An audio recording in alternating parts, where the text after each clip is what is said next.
This working? Okay, it's working. Okay, yeah, hi everyone. I'm doing the commentary on Season 3, Episode 2 of King of the Nerds. I don't have any cool videos for you this time, but they take a lot of time to make, so I'm just gonna wing it. I'm gonna do something prepared, so we're just gonna go through them.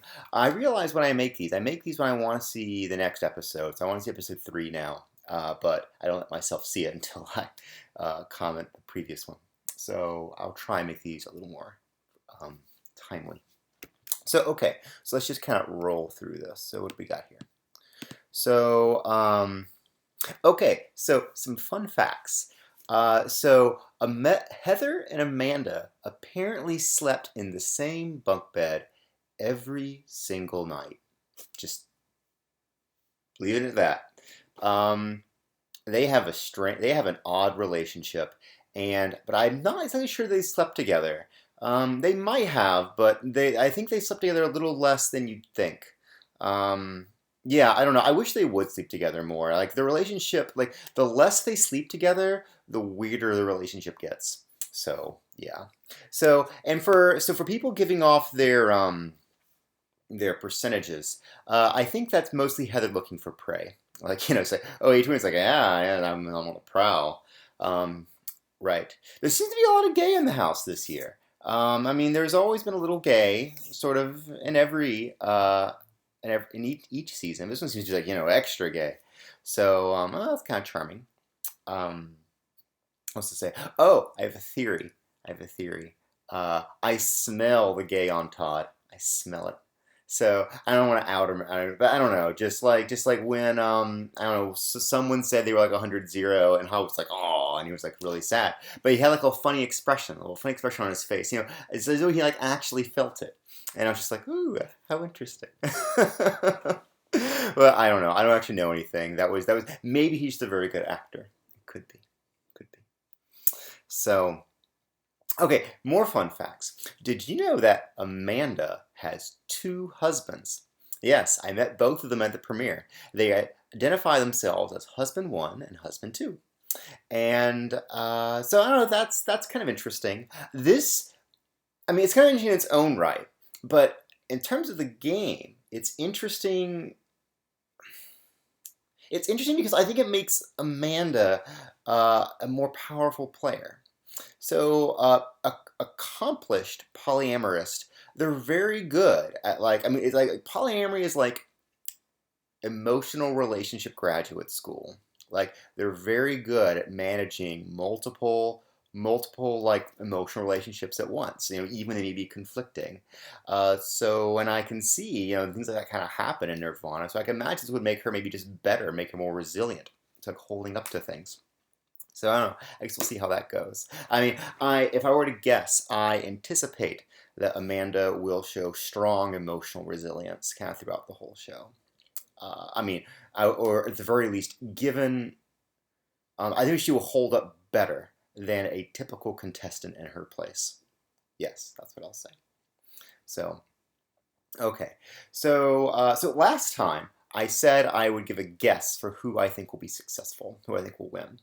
I'm betting Ben or Colby. Now, I think Ben because he seems to be competent, but there's been almost nothing talking about him. And that seems to be a recurring theme. Because they want to save talking about them until the end. Right. So I kind of like Ben and I kind of like Colby because they both seem very competent, very little about them. I had something mildly offensive about Colby. I think Colby's character thus far has been the, quote, magical Negro trope.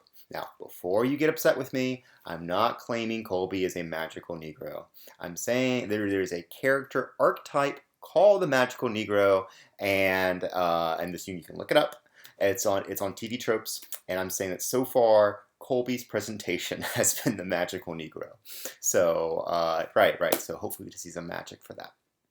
Okay, all right. Let's talk about this this cross-team alliance thing. So, okay, this thing that they're doing, like the Secret Six thing that they're doing with all these people, that's really interesting. I really like it. It might win.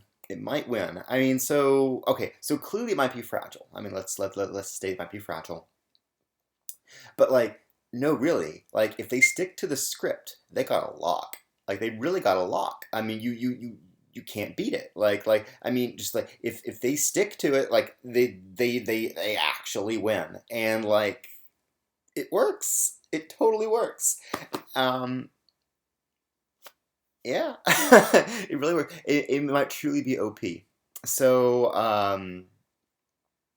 yeah, I don't know. It's actually a little dissatisfying. I mean, so one of the reasons I could imagine this coming out this season is that when people maybe thought about strategy a little bit more, and also secondly, the teams were forced, so there's less kind of social cohesion among the teams. You know, they're just kind of like arbitrary markers, and you know, just like, oh, I don't like care about my teammates that much. I need to fix my hair. There you go, that's better. Yeah, so I don't know. So I know at the end of so I know in season 1, episode 1, when I stole all the tools into the Radio Shack Live and brought them into our war room lair, they passed a rule for future seasons saying you can't do that. So it wouldn't surprise me. So I mean, I guess they can't pass rules against certain kinds of alliances, but I could imagine them changing some aspects of the game to make this not work. There was one proposal I really liked on Reddit in terms of changing the game. The proposal was that so you still have the nerd war with the two teams, and then on the losing team, they vote on someone to be safe. You know, and they usually vote for the strong one. And then everyone else on the losing who's not safe, they go into a free for all based on points, and the person who gets the least points is removed from the game. Um, I thought it was kind of a nice idea. I mean, there are some tweaks I would like to make on that, but I don't know. But I thought it was very nice because it would make these kinds of cross team coalitions not as powerful. Okay, all right. So let's talk about this. Okay, I love Caitlyn. I adore Caitlyn. Why do I like her? I don't know. I want to say because she's so matter of fact. She's so matter of fact or mechanical or something. I don't know, but like I'm really glad they casted her. I'm really glad they did. I mean, I like what she says. Almost invariably brings a smile to my face. So I'm really glad they got her. Okay. So there. Oh, okay. So I have a thing from Heather. So Heather claimed that the anime La Blue Girl was the first instance of tentacle rape. Not true. Not true. So the first one, the first modern one, was Legend of the Overfiend, sometime in the 1980s. Now, but that doesn't really matter. What's really interesting is that tentacle rape, well, I mean, correction, tentacle sex in Japan has an extremely long history, much longer than you'd think. It dates back to at least, so I looked it up. It dates back to at least 1820 of the wood. What is it? I think it's a wood block. Well, anyway, it's some kind of print from Hakusai called "The Fisherman's Wife's Dream," and it's a tentacle sex with octopi and dates back to 1820. I think it goes back even further, but that's like the really clear one. I'm not aware of anything else that goes back like before 1750. Okay, all right, moving forward. So the skits. So apparently these skits were actually like super long. Like, I mean, you know, you can't really get a sense of it from watching because each one's kind of condensed down to like a minute or two. But apparently they were like crazy long. So apparently Lily's was like 15 minutes, and the Hula Hoops was 15 minutes, and Smash's like 25 minutes. And you're just like, Jesus. Yeah. It would really be nice if they put them on like YouTube or something. I mean, I don't know if we can still get that, but I mean, it's totally worth asking because like that long content. Yes, please, is totally something you want, and like an extended cut, or I mean, you want it on the DVD or you want it on YouTube or something.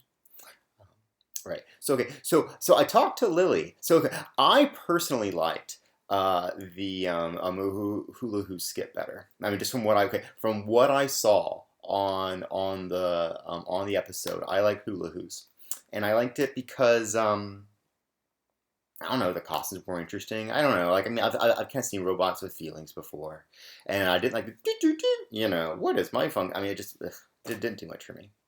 So So I asked Lily about this. I said, Lily, I think you should have won. And Lily actually said she thought Team Smash should have won. I'm like, really, really? And she says yes. She thought they actually did have a better presentation. She said that even though they're on the opposing team, she was like laughing throughout their entire skit. I'm like, well, that's certainly a great presentation. So that's that. Okay. So we got this thing here. Lily claimed that she had a costume that was flaming, like literal fire. And it's like, wait, why didn't they show that? I don't know. Just something she claimed. I have there's some things about the preparation. Rochelle tries to not give Lily full control over the costumes. Just don't do that. Just give Lily whatever she wants. Just give her control of the costumes because, she's going to fight tooth and nail for it. She'll probably be pretty good at it anyway. Rochelle, I fully accept that you're good at cosplaying as well, but it's just not worth it. And I thought the fact that you didn't continue fighting Lily was really good. Like that shows a lot of foresight and maturity or something like that. Let's see. I think Ori has ADD. In fact, I'm pretty confident of it. He may have some other things too, but he definitely has ADD. Go back. Let's see. I really like. Okay, so here I think Todd shows the first cracks, or at least something. Todd. So I speculated before, but I didn't say it.